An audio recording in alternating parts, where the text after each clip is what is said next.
বাংলাদেশের যমুনা সেতু আমরা করেছিলাম, পদ্মা সেতুর উদ্যোগও আমরা নিয়েছিলাম। আপনারা জানেন 2002 থেকে 2005 এই পদ্মা সেতু নির্মাণের ফিজিবিলিটি স্টাডি হয়েছিল দেশনেত্রী বেগম খালেদা জিয়ার সরকারের সময়,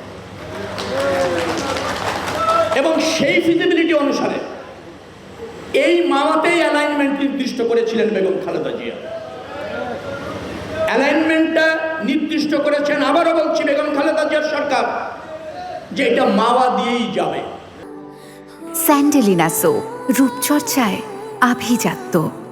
পরবর্তী সরকারটা বাস্তবায়ন করেছে।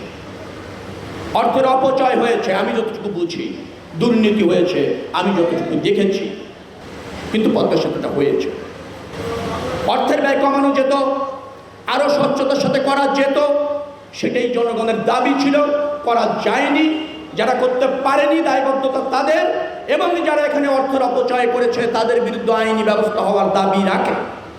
বিশ্বাস করুন, একটা জনজন্য অর্থনীতি বাংলাদেশে বিরাজ করছে। মেগা প্রকল্পের নামে লুট হয়েছে, 30 লক্ষ কোটি টাকা পাচার হয়েছে, 20 লক্ষ কোটি টাকার উপর বৈদেশিক ঋণ রেখে যাওয়া হয়েছে। তার মধ্যে দিয়ে আমাদেরকে রাষ্ট্র পরিচালনা করতে হবে।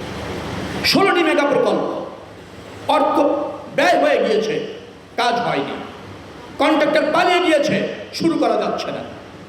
অ্যাট দ্য সেম টাইম বিদেশি দাতা সংস্থা যারা আছে, যারা আমাদের বন্ধু হিসাবে, সহযোগী হিসাবে বড় বড় প্রকল্পে সাহায্য করত, তাদেরও অনীহা তৈরি হয়েছে গত 18 বছরের দুর্নীতি আর অনানুষ্ঠানিক প্রক্রিয়ার কারণে, অসহযোগিতার কারণে, দুর্বৃত্তায়নের কারণে।